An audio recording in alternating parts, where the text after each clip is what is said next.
ภิรักษ์เจ้าอาวาสวัดสายมูลตำบลเมกาอำเภอสันปะตองจังหวัดเชียงใหม่ก็ได้มาพบปะกับคณะศรัทธาสาธุชนทั้งหลายในเจ้าวันจันทร์วันนี้ซึ่งมาแทนท่านพระครูอภิวัฒนบิกรมท่านมีศาสนกิจอยู่ดังที่พอศรัทธาญาติโยมทั้งหลายได้รับฟังจบลงไปท่านก็ได้มอบรายการชั่วโมงนี้ให้แก่อาตมาในช่วง5 โมงที่เหลือนี้แล้วก็จะได้ไปต่อกัน6 โมงถึง7 โมงแห่งในเรื่องสามาวดีช่วงนี้วันนี้เป็นวันที่9วันจันทร์ที่9เดือนกันยายนพุทธศักราช2567ซึ่งก็ตรงกับขึ้น7 ค่ำเดือน12เหนือรายการนี้ตามปกติเปิ้นฮ้องว่ารายการแสงธรรมแสงอรุณวันนี้อาตมาได้นำมรดกธรรมกำเมืองมาแทนก่อนอื่นต้องขอบคุณอนุโมทนาต่อเจ้าของสถานีวิทยุทุกที่ทุกแห่งที่เกาะเกี่ยวเอาสัญญาณนี้ไปออกอากาศคือกับพอออกศรัทธาญาติโยมทั้งหลายได้รับฟังก็เป็นบุญเป็นกุศลแก่พอออกศรัทธาญาติโยม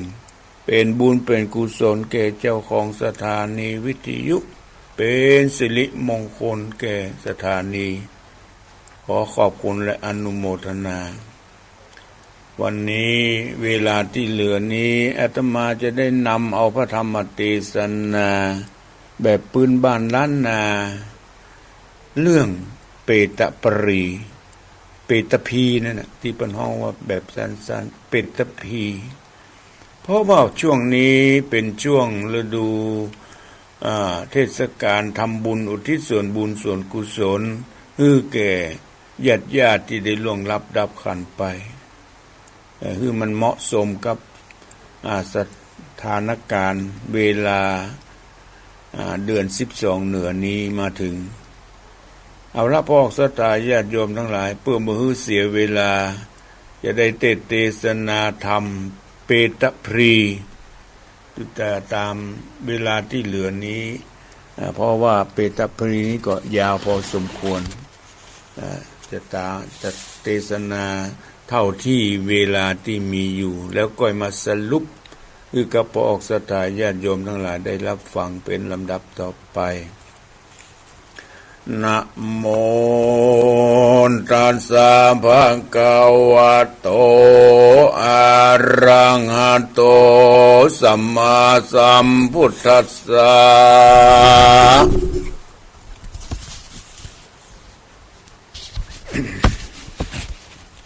อันทาโข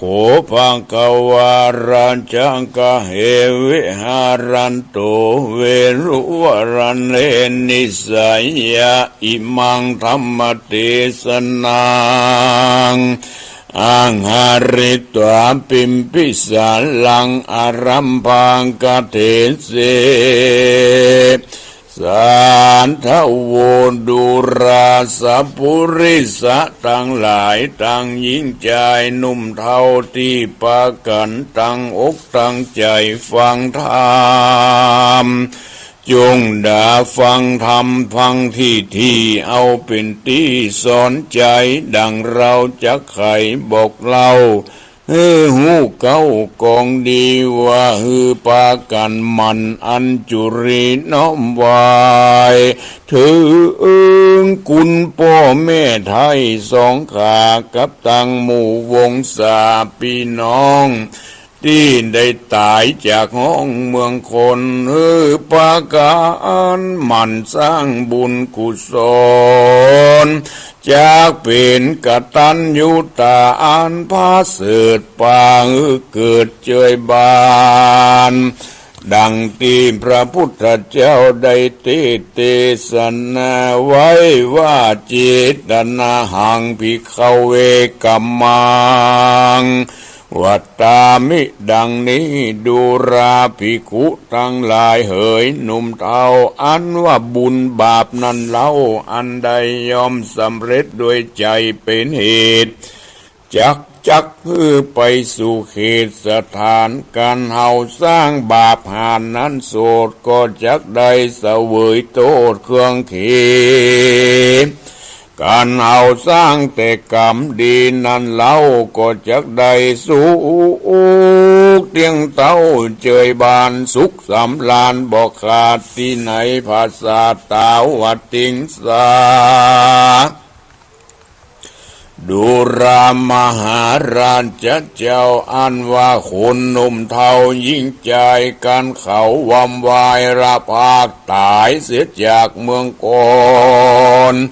ได้เอาตัวเอาตนไปเป็นเพศเสวยทุกอยู่ในเขตอบายใครเขาทั้งหลายได้พ้นจากต่างทุกยากเครื่องถีมีศรัทธาเป็นข้อเก่ามีใจบ่เศร้าเจยบานไอ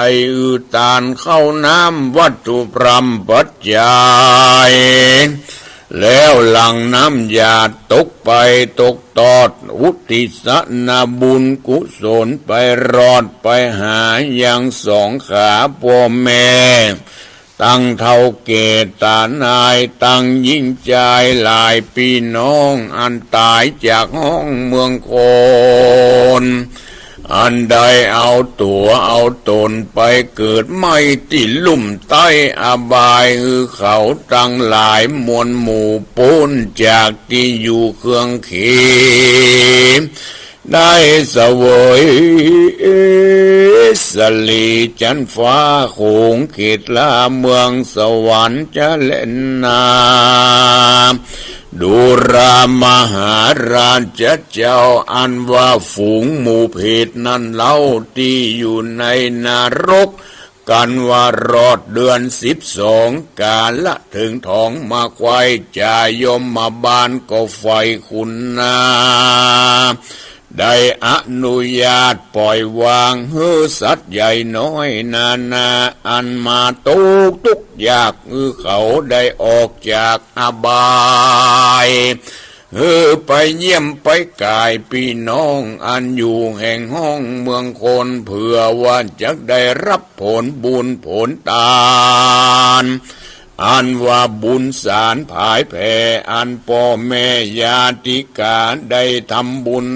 ทานมาหารอไว้ท่าบอกเขาได้ตู้ถอยจ้าในอบายการว่าเพศตั้งหลายตึงหนุ่มเท่ามาหลอดแล้วเล่าเมืองคนเขาก็เรร่นบทจารีบเฉพาะหน้าวิ่งไปหายังหมู่วงศาพี่น้องอันอยู่ตามแห่งห้องเมืองคนเพื่อหวังว่ามารับผลบุญผลทานได้พ้นจากต่างทุกต่างผ่านเอาไม้ที่ในลุ่มใต้อบายหมู่เพศตั้งหลายลางพองก็เล่นไปหามักกาเพศอันเป็นปิตามารดานั้นเล่าก็เล่นไปปึ้งไปหาลูกเต่ายิงใจเพศอันเป็นปู่ย่าตายายมวลหมู่ก็เล่นไปสู่ไปหายังลูกหลานสายวงวานปู่ป้าตั้งหมู่เป็นหน้าเอาพ้องก็เล่นไปหาขกุลของตนเล่นกันสะสนเป็นหมู่พับไข้กู้แห่งห้องเพศปนเป็นน้องก็เล่นไปหาผู้ปีพับทุกที่ทุกสถานเพศผู้เป็นหลานก็เล่นไปหาพี่อาหมูตายายเพศผู้เป็นปีก็เล่นผ่านภายไปปึงพี่น้องพับแห่งห้องอาณาส่วนเพศผู้เป็นสามีกานั้นเล่า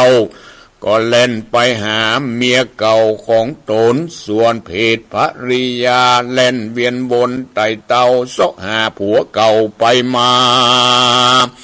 เสาะตามมักกาไปควายตามน้ำใหญ่วังทานตามสุสานปัจจาตามน้ำตาณตี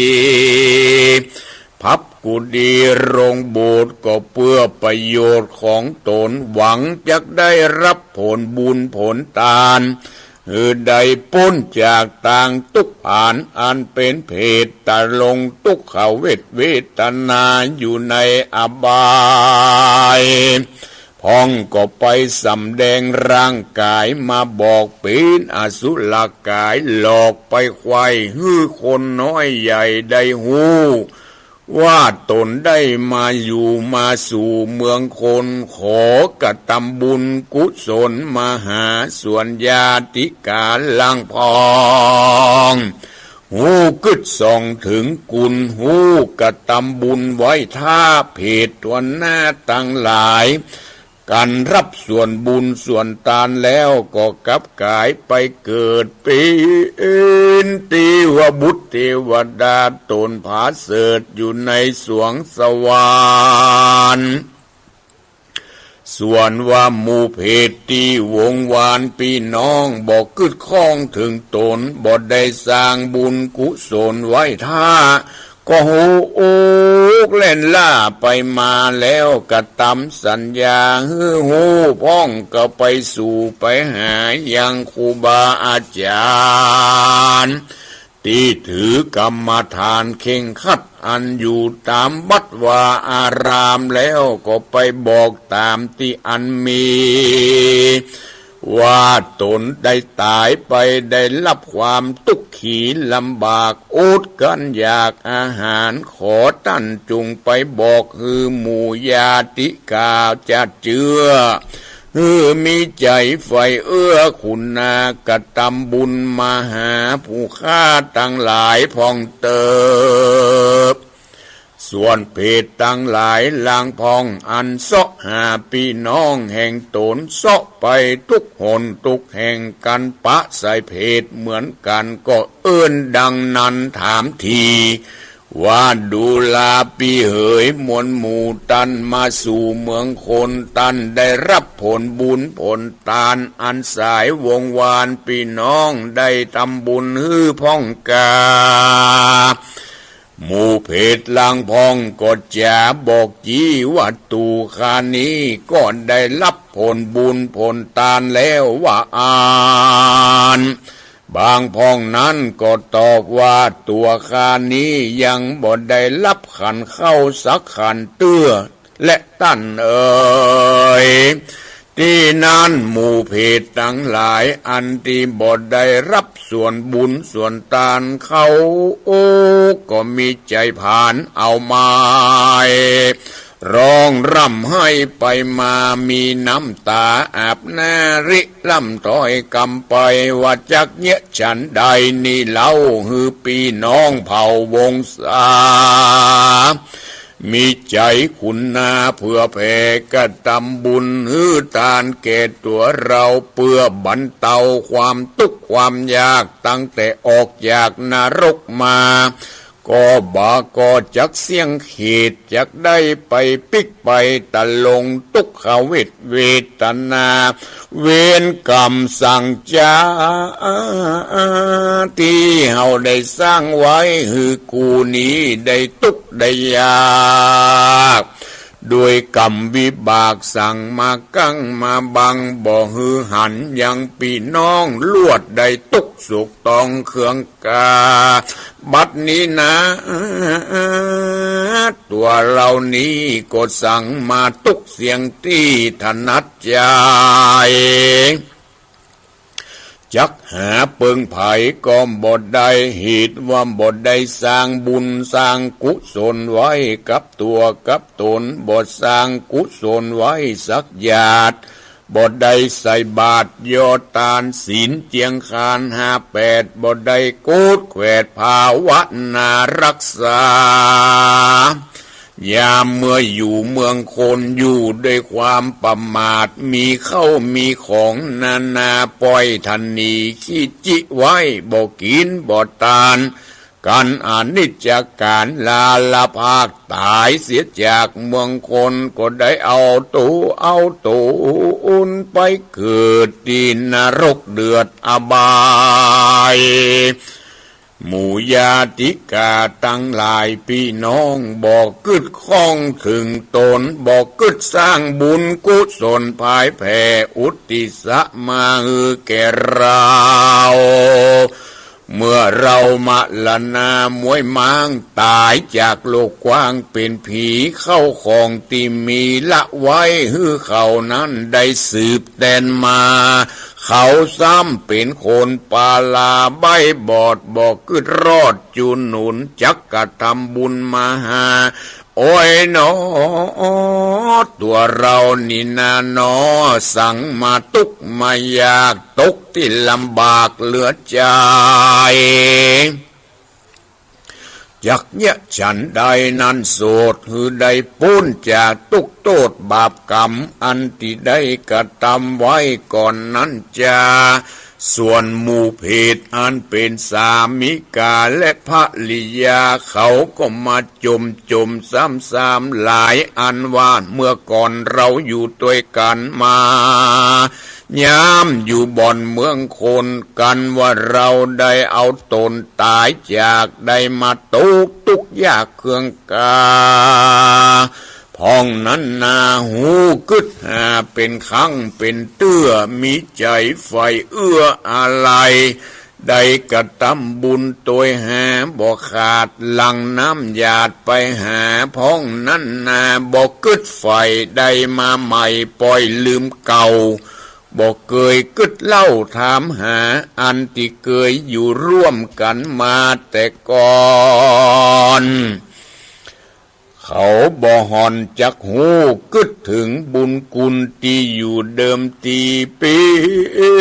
นคุณกาลีบาปถอยบ่หูกึดถอยพิจารณา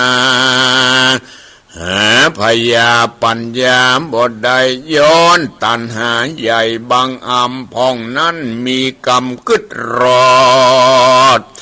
กระทำบุญสอดไปหาตามกาลเวลาปีใหม่เข้าวัดสาออกวัดสาลำเดือนไหนมีละเตือพ้องปานนั้นหูไฟเอื้อจุวันแม้นว่าได้ใหม่แล้วก็ยังฝันถึงบ่ขาดหูจักโอกาสสถานหูเจียนจากับลูกกับเต้าว่าฮือสูมันกินตาลไปหาพ่อแม่ส่งขานเนื้อว่าอ่าน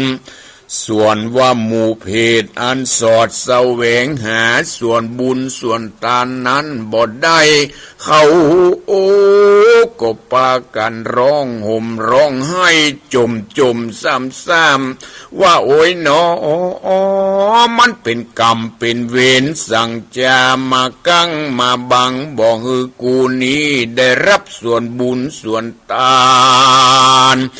บ่ฮือได้ปะวงวานพี่น้องบาปสังมากองอามาจ่องมากองปาวันบัดนี้นา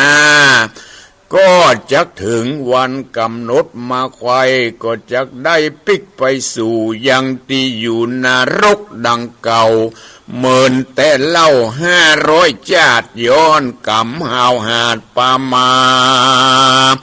เพศนานามวลหมู่อันตีได้มาสู่เมืองโคนเพื่อขอมารับส่วนบุญกุศลผลทานกันว่าเขาบ่ได้ก็จมซ้ำมือลูกมือหลานตั้งหลายด้วยปริยายหลายหลากว่าสูนี้แหกปาลาสางบอกกระทำบุญมาหาเราพองสั่งบอกกึดส่องถึงตนว่ายามอยู่เมืองคนแต่ก่อนได้เป็นผัวเป็นเมียซ้อนตัวกันเป็นพงพันพี่น้องเกิดรวมต้องตัวกันมาบัดนี้นาเรานี้ตายแล้วมาตุกมายากเสี่ยงตีเหลือใจจักหาปึ้งไผก็บ่ได้ มีลูกมีหลานไว้บ่ดอกบ่ได้เขาปล่อยบ่ขงควายกึดสอดบ่กระทำบุญมาหาเราพองผิดนาตั้งหลายมวลหมู่ต่างจมซ้ำๆอยู่เนืองนันว่าปีไหนจะยมบาลก็อนุญาตปล่อยให้มีโอกาสมาสู่มาหามาเยี่ยมมาใจมารับผลบุญผลทานตามกาลเดือน12ตามตำนองแบบเบาสืบแต่เก่าเมินมามนุษย์สาอันว่าคนยิงใจลางพองนั้นก็มีใจสอดเดินดันเจยบานได้หือตานเขานำวัตถุพรำปัจจัยอุทิศนาบุญไปหาญาติกาวงศาหือเขาได้พ้นจากขีดอบายส่วนว่าเพศทั้งหลายนั่นเล่ากันว่าพี่น้องเผ่าวงศากระทำบุญมาหาก็พ้นจากอันเป็นเปตวิสัยกับกายเป็นเทวบุตรเทวดาอยู่ตามแหล่งล่าเมืองคนส่วนว่าเทวบุตรเทวดาตั้งหลายมวลหมู่อันที่อยู่เมืองบนกันหูว่าพี่น้องตนอันเป็นเพศพ้นจากเขตเครื่องกาเขาก็พากันมารับเทวบุตรเทวดาตนใหม่ลงมารับพื้นไปสู่สวงสวรรค์ส่วนว่าเพศทั้งหลายลางพองกันพี่น้องวงศาบอกกระทำบุญมาหานั่นเล่าเขาก็มีใจโศกเศร้าหมองผ่านเมื่อถึงกำหนดการมาไขว้ก็จักได้ปิกได้ปอกไปสู่อเวจีที่เก่าจายมมาบ้านก็จักบุบจักตีบ่ขาด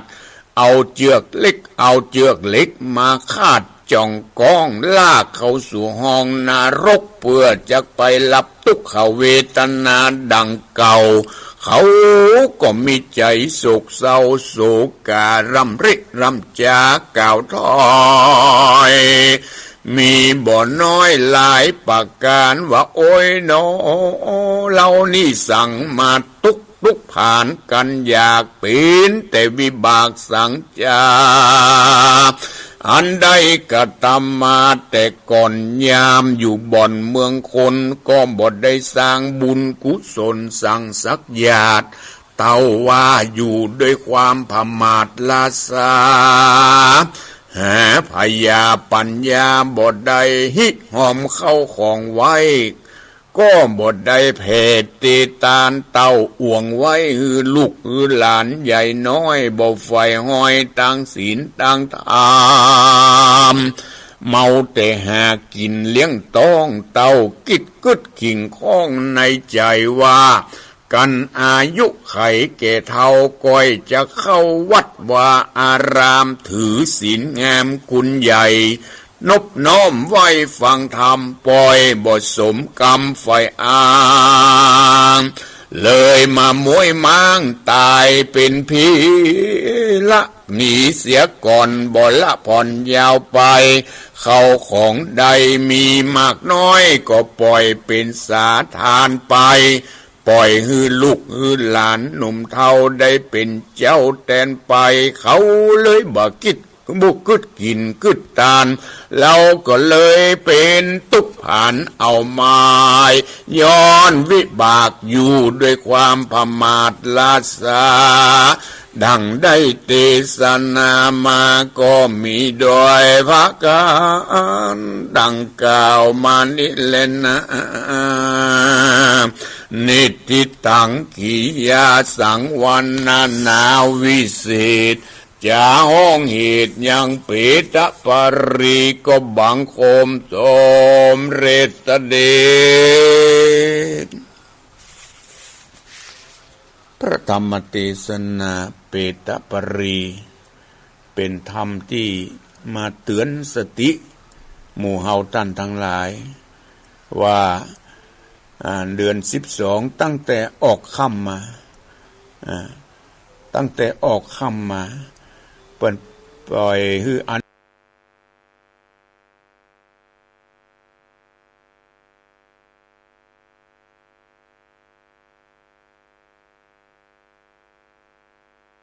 ที่มาเตือนสติหมู่เฮาท่านทั้งหลายว่าเดือน12ตั้งแต่ออกค่ำมาตั้งแต่ออกค่ำมาเปิ่นปล่อยฮืออันบ่ได้เอาคงบ่ได้ ได้ทำกรรมอย่างก้า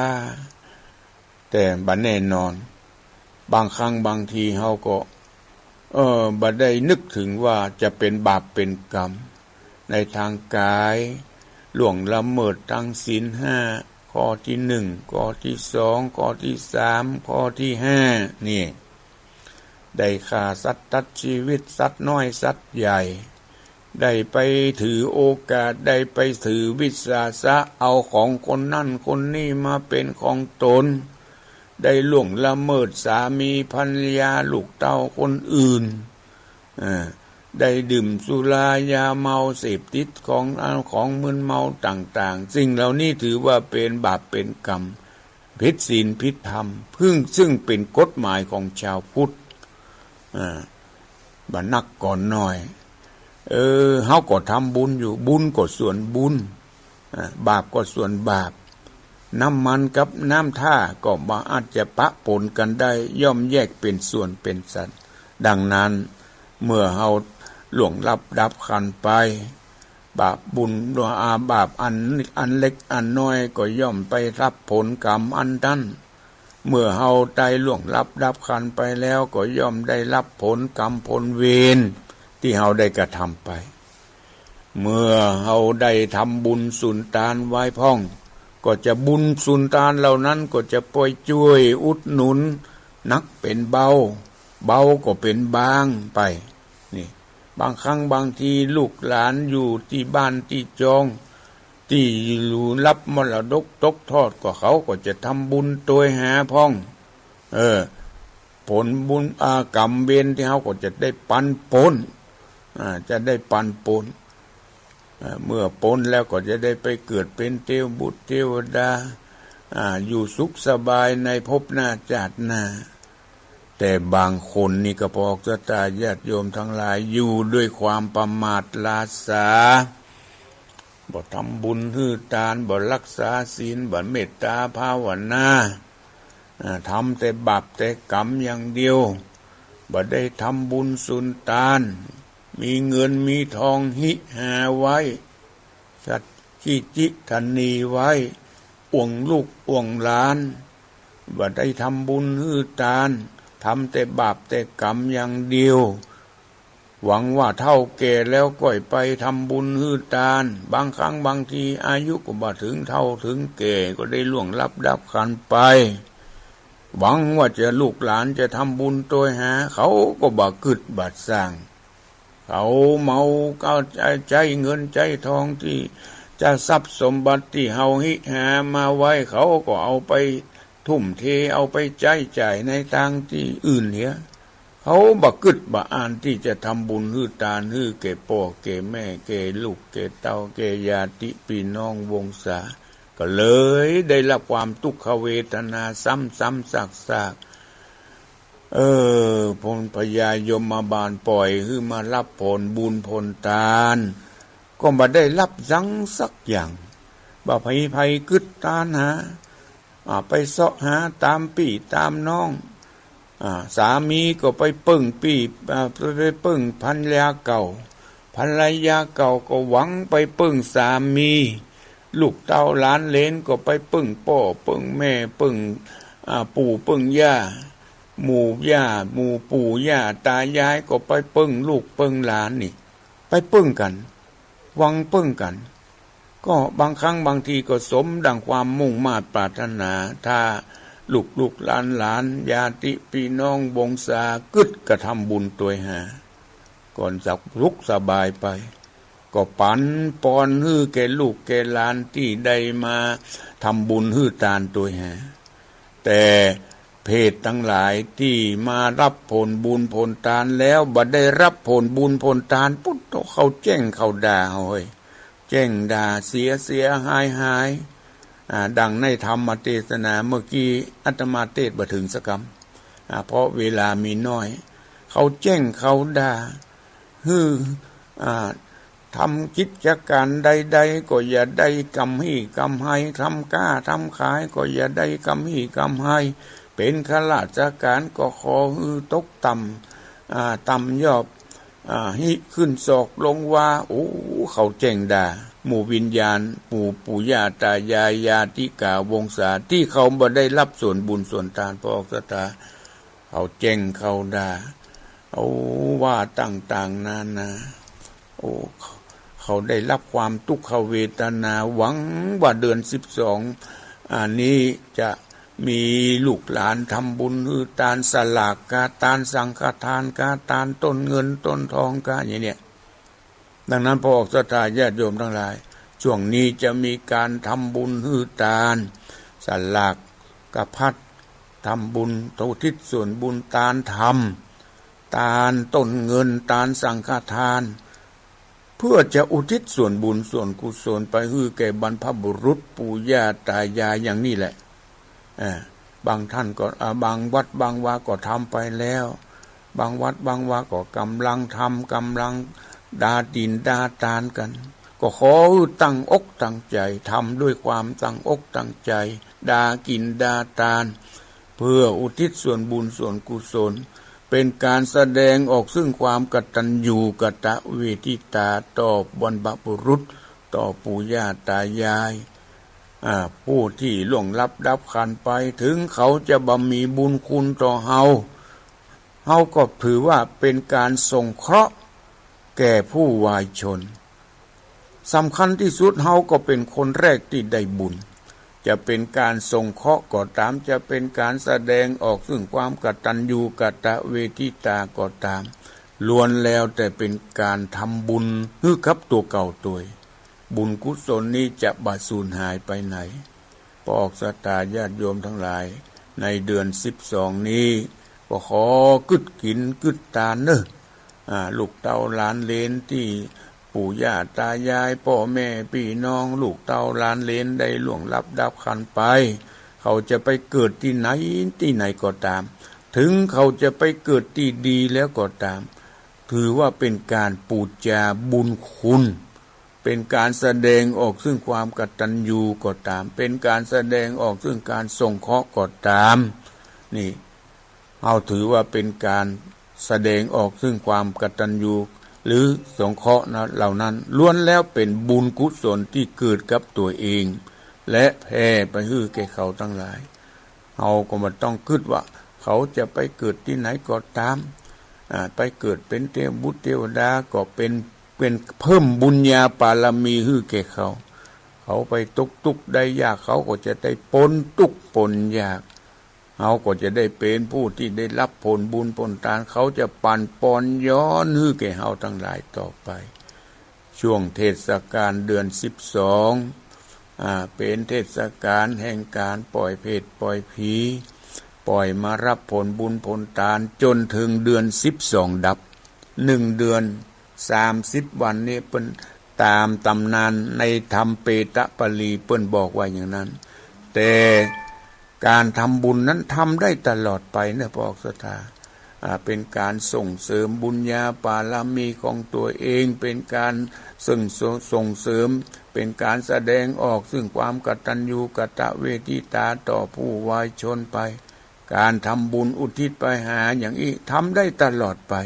แต่เป็นช่วงเดือน12นี่เท่านั้น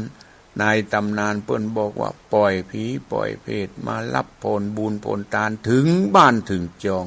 ถึงที่ถ้าเขาได้เขาก็ดีอกดีใจถ้าเขาบ่ได้เขาก็ต้องเสียอกเสียใจเป็นธรรมดาเหมือนกับเฮาต้านเฮาเหมือนกับจิตใจของเฮาเหมือนกันถ้าไผเอาไอ้หยังมาปั่นมาฮื้อเฮาก็ดีอกดีใจถ้าเขาบ่ฮื้อเฮาก็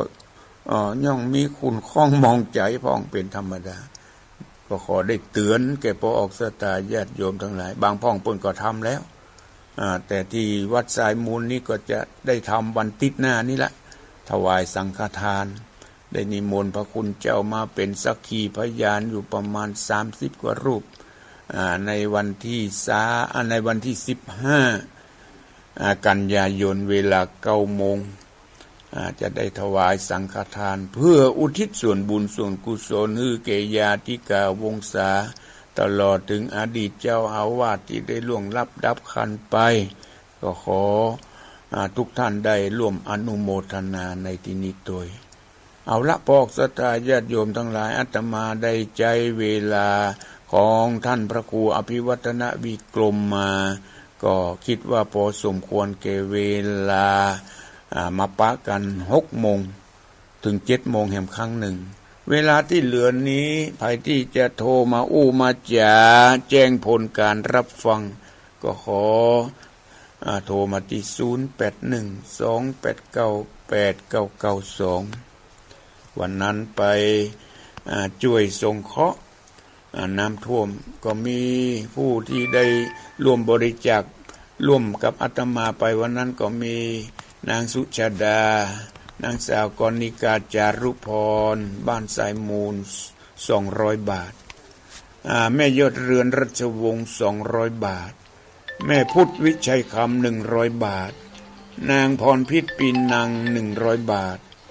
แม่เสงหลวงปาแฮม100 บาทอันนั้นเป็นฝากไปร่วมส่งเคราะห์ที่เมืองผาที่อำเภอเทิงและอำเภอขุนตาลวันนั้น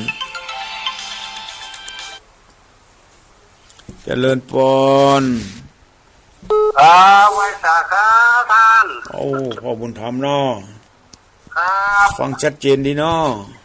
ชัดเจนดีครับวันนี้2 ชั่วโมงโลดเนาะนี่2 ชั่วโมงค่อยติดตามแล้วฟังแหมชั่วโมงนึงเนอะครับฟังแน่นอนครับบุญรักษาขอบคุณเนอะที่ได้พูดจากันเทศมาวันนั้นครับผมทำเจริญปนไปจ้าครับวันนั้นมีพ่อบุญธรรมครับแม่เทียมจันทร์คนเที่ยงได้พูดจากันเทศมาเดี๋ยวจะได้เทศธรรมสามาวดีต่อไปเจริญปนจ้ากับภาษาจ้ากันบอกอูโทรมาจากไหนแม่คำนวณเจสอนเจ้าแม่คำนวณเจสอนฟังชัดเจนนี่เนาะที่เจสอนเนาะเจ้าตัดเจนดีเจ้าดีละบุญรักษาเนอะเจ้ากับภาษาเจ้าจะเลินปนไว้สาเจ้ามันแต่นักทำนี่นะเจ้าทำประเพณีเดือน12เนอะเจ้าไม่น้อยกะใช่แต่ว่าน่ะเอาแม่แม่จ๋าแม่ยังก็แม่สมพิษเจ้าแม่สมพิษโทรมาจากน่านฟังชัดเจนนี่เนาะที่น่านเนาะเจ้าฟังไปเรื่อยๆเนอะเจ้า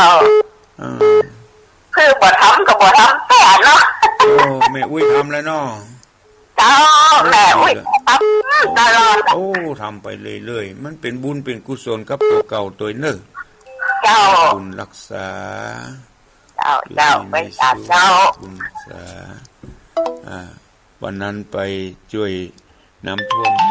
ก็มีแม่เทียมจันทร์คนเที่ยงเป่าได้ปูจากันเทศมาพ่อบุญธรรมสังคำฟั่นบรรปงน้องก็ได้ปูจากันเทศมาเจริญปนไม่สายทองเนาะ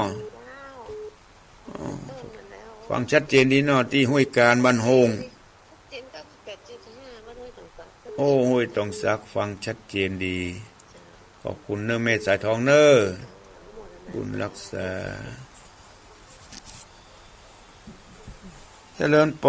น เจ้ากับไว้สาเจ้าท่านพระครูวันนี้ก็มีบุญแถมวันเด้อตื่นขึ้นมาได้ยินไก่ขันได้อ่านตะวันได้ฟังแหนมฟังธรรมกับท่านพระครูแม่สุขแก้วศิลาพรท ขีดเตี้ยมันลงละปูนเด้อเจ้าเด้อ ขอบคุณเนอะแม่สุแก้วเนอะ เจ้าได้ฟังธรรมนี่เราตามไปเรื่อยๆนะเจ้า ทำไปเรื่อย บอกได้โจงก็เดือน12เนาะตามตลอดเจ้าเดือน12นี่มันเป็นประเพณีเหรอค่ะตามห่วงเพิ่นแถมเจ้า ๆทำไปได้ตลอดทั้งปีเนอะทานได้ตลอด เจ้ากลับไว้สาเด้อท่านพระครูเจ้าสาธุเด้อเจ้าเด้อ จะเลินปอน ไว้สาเจ้าพระครู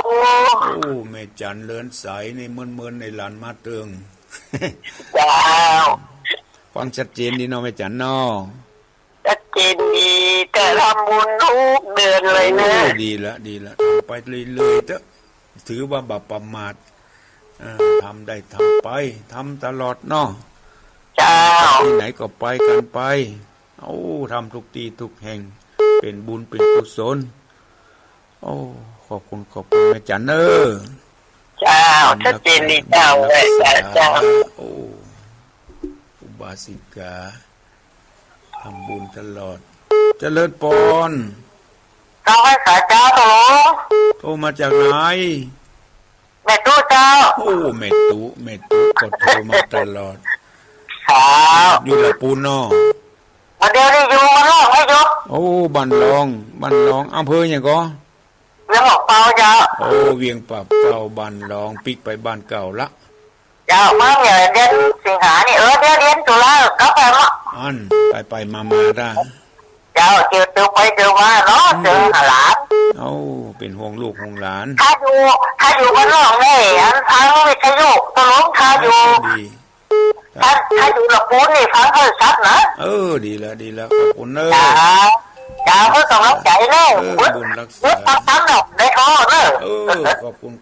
อาจจะมาก็ขอพักไว้เพียงแค่นี้เนอะเดี๋ยวปักกันใหม่ในชั่วโมงที่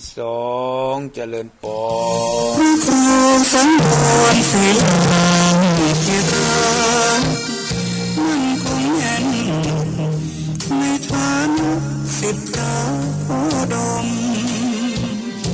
ทุกลมหายใจตั้งจิตมุ่งหมายนำพาญาติโยมทานศีลภาวนาสร้างสมตามรอยพระบรมโพธิสม